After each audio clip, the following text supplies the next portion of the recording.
दोस्तों, सबसे पहले तो अश्विनी कुमार पृथ्वीवासी जो कि मेरे अजीज दोस्त भी हैं, उनको 10,000 का आंकड़ा छूने के लिए 10,000 मतलब 10,000 स्टूडेंट्स पढ़ाने का आंकड़ा छूने के लिए बहुत सी बधाइयाँ, दिल से बधाइयाँ।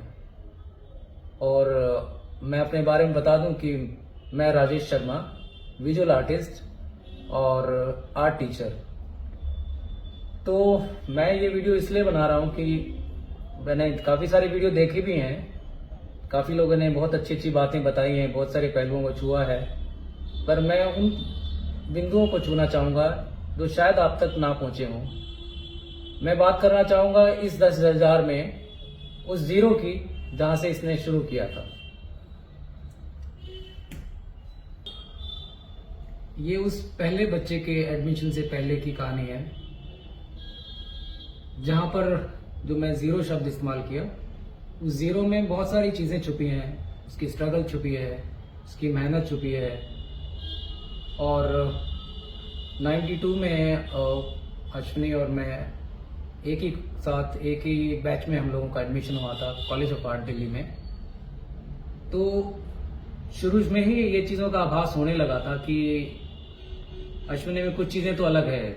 जैसे सबसे अगर मैं बोलूं तो शुरू से सेल्फ डिपेंडेंट होने की जो आदत मैं देखता था, सभी लोग माँ बाप पे निर्भर होते थे, लेकिन अश्विनी कभी भी अपने घर से कुछ भी नहीं लेता था। इवन अपनी फीस और अपने आर्ट मटेरियल का जो खर्चा था वो सब खुद से ही वहन करता था, खुद से ही, चाहे वो उसको कुछ भी करना पड़ता था उसमें, वो चाहे अपना आर्ट को सेल करे। उसके घर में हम अक्सर जाते थे तो उसके ग्राउंड फ्लोर में उसने एक छोटी सी दुकान भी की थी, जिसमें वो साइन बोर्ड पेंटर का काम भी करता था। लोगों के घरों में दीवारों पर सफेदी तक की उसने। तो इन सब छोटे छोटे कामों से वो अपने आर्ट जर्नी को आगे बढ़ाता रहा और धीरे धीरे चीज़ें बदलती गई, यहाँ तक कि जो आज हम परफॉर्मिंग आर्ट हिंदुस्तान में या दुनिया में देखते हैं, और आज भी उतनी पॉपुलर नहीं है, बट कहाँ 93 में उसने एक बहुत बड़े स्केल पे परफॉर्मिंग आर्ट की थी डेथ के ऊपर, जो कि सबको बड़ा ही सरप्राइज कर रही थी। इवन टीचर्स, प्रोफेसर्स, प्रिंसिपल, कुछ इवन टीचर्स को तो वो चीज़ हजम भी नहीं हो रही थी, मतलब टू बी वेरी फ्रेंकली। पर शायद वो कुछ वक्त से आगे की चीज़ थी और बहुत ही लाजवाब था वो परफॉर्मिंग आर्ट, जिसमें उसने अपने आप को सफ़ेद पट्टियों में रोल करके और 4 लोग उसको कंधे पे उठा के भी ले जा रहे थे, और उसके ज़रिए वो अपने आर्ट को एक्सप्रेस कर रहा था। इवन उसने बाद में ड्रम भी प्ले किया था, जो उसी परफॉर्मिंग आर्ट का एक हिस्सा था। वो काफ़ी चर्चित रहा और वो चीज़ें के हम साक्षी हैं, क्योंकि हम लोग एक ही साथ एक ही क्लास में थे। तो और एक बात भी मैं बताना चाह रहा था, पता नहीं मुझे बतानी चाहिए कि नहीं, पर जब बीएफए के आखिरी साल में थे, यानी 4th ईयर में हम, तो उसी दौरान अश्विनी के फादर को ब्रेन हेमरेज हुआ था, और जिस वजह से काफ़ी इशू हुए थे, ना सिर्फ हेल्थ के बल्कि फाइनेंशियल इश्यूज भी हुए थे, जिस वजह से काफ़ी कर्जा हो गया था इन लोगों पर। तो उस दौरान अश्विनी भी काफ़ी डिस्टर्ब हो गया था। वो ना तो कॉलेज आ पा रहा था, ना ही कुछ आर्ट में कर पा रहा था। तो करीब 2-3 महीने उसके काफ़ी डिस्टर्बिंग रहे, लेकिन बावजूद इसके वो रात में आके, जबकि वहाँ पर रुकना मना है कॉलेज ऑफ आर्ट में, कोई हॉस्टल फैसिलिटीज़ भी नहीं है, पर वो रात में आके अपना आर्ट करता था और अपनी इस जर्नी को उसने चालू रखा।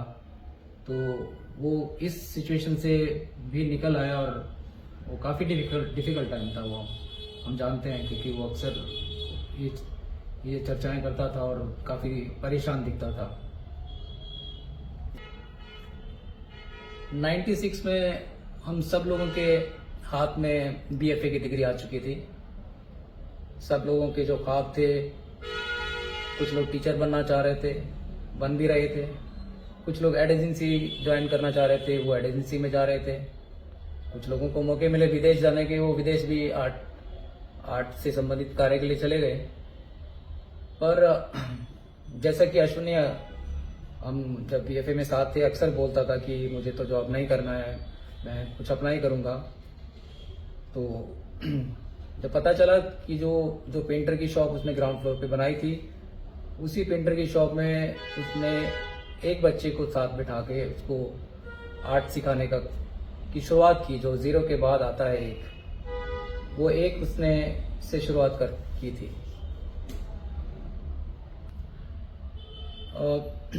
जब आर्ट कम्युनिटी में ये पता चला कि वो एक छोटी सी दुकान जिसमें पेंटर का काम करता था, उसमें वो बच्चे पढ़ाने लगा है, जो कि एक से शुरू किया उसने, तो आर्ट कम्युनिटी के लोग ही मजाक उड़ाने लगे।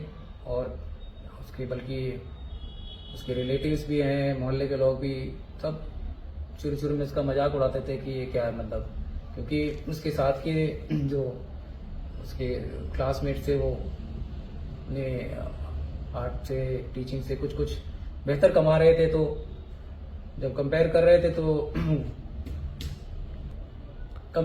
थे तो बड़ा अजीब लग रहा था।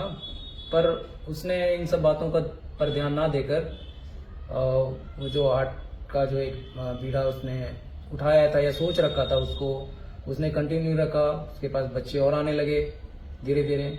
जब 25-30 बच्चे हो गए तो उसने जो लोकल मार्केट होती है, या जैसे बुध बाजार, बृहस्पति बाजार जो लगते हैं अक्सर कॉलोनीज में, आम कॉलोनीज में, उसमें उसने एक रिक्शा खरीदी। उस रिक्शा में उन सामान को रखा और वहां जाके एग्जीबिशन लगाया उन लोगों का, जो कि मतलब उस समय की बात सोचूं तो बहुत बड़ी बात थी। आम लोगों को तक आर्ट को इस तरह से पहुंचाना, और तो ये बहुत कमाल की चीज है, जो मुझे आज भी अचंभित करती है कि उस समय उसके दिमाग में ये सोच कैसे आई। देखते देखते वो जिस तरह से बच्चों को पढ़ा रहा था, आर्ट सिखा रहा था, और उसकी कॉलोनी में उसके बारे में चर्चाएं होने लगी आर्ट को लेके, और उसके पास स्टूडेंट्स आने लगे। और देखते देखते वो स्टूडेंट 200-250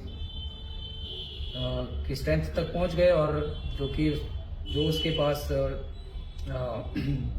जो उसने सेटअप लगाया था उस समय, जो एज ए पेंटर की शॉप थी, उसमें उन सब बच्चों को रख पाना या पढ़ा पाना बड़ा ही मुश्किल था। और तब उसके जहन में एक कॉलेज या बड़ा इंस्टीट्यूट खोलने का ख्याल आया। और तभी शुरुआत हुई कोलाज ऑफ आर्ट की, जहाँ से उसने अपनी जो टीचिंग की जो जर्नी है बोले, और वो शुरू की। और एक और मैं बात शेयर करना चाहूँगा कि जब हम लोगों ने आर्ट कॉलेज में एडमिशन लिया था, 92 से 96 तक का बैच था हमारा, तो उस दौरान आर्ट कॉलेज बहुत ही लिमिटेड थे, मतलब, और सीट्स भी बहुत ही लिमिटेड होती थी, और उनमें दाखिले के लिए हजारों स्टूडेंट बैठते थे।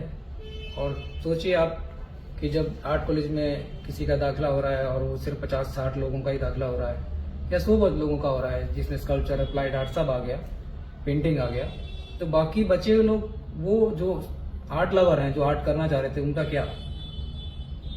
ऐसे में अश्विनी जो मेरा दोस्त है, उसने जो कोलाज ऑफ आर्ट इंस्टीट्यूट बनाया या तैयार किया, उसने बहुत ही बड़ा योगदान दिया। उसने ऐसे आर्ट लवर्स के लिए इतना अच्छा प्लेटफॉर्म दिया कि जो बहुत ही तारीफ के काबिल है। और ना सिर्फ प्लेटफॉर्म, इंफ्रास्ट्रक्चर, वो फैसिलिटीज जो वर्ल्ड क्लास आर्ट कॉलेज में होती हैं, वैसी फैसिलिटीज भी उसने प्रोवाइड की। वो बहुत ही कमाल की है, उसके लिए मेरी तरफ से उसको तालियां हैं।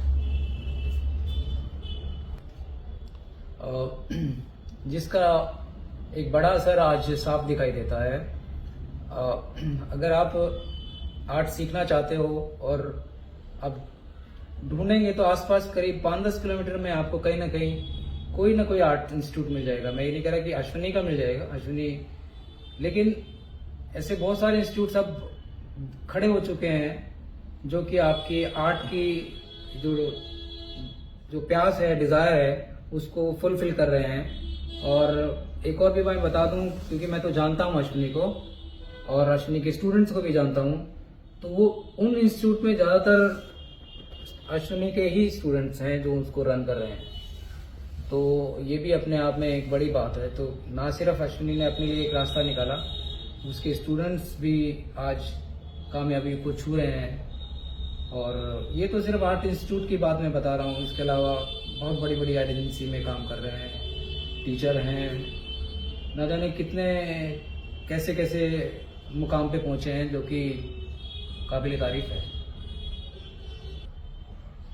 फाइनली मैं एक बात शेयर करूंगा कि, और बहुत दिल से शेयर करना चाहूँगा, न सिर्फ आप लोगों के लिए बल्कि अश्विनी के लिए भी, क्योंकि ये उसी से संबंधित है। वैसे तो सारी बातें उसी से संबंधित थी, बट ये खास मैं चाहूँगा कि वो ज़रूर देखे और देखेगा भी, कि उसने जो एक काम किया है आर्ट वर्ल्ड में, वो माझी की तरह किया है, जिसने एक पहाड़ को काट के बीच से लोगों के लिए रास्ता बनाया था। उसी प्रकार अश्विनी ने भी, मेरे दोस्त मित्र ने भी, आर्ट में जो बैरियर्स थे, लिमिटेड सीट्स वाला मुद्दा था और बहुत सारी चीज़ें थी जो आर्ट नहीं कर पाते थे, उन लोगों के लिए माझी की तरह ही वो बैरियर्स हटा के उनके लिए रास्ता बनाया है। बहुत बहुत बधाई, बहुत बहुत शुभकामनाएं, यूं ही आगे और बढ़ते रहें। धन्यवाद, थैंक यू।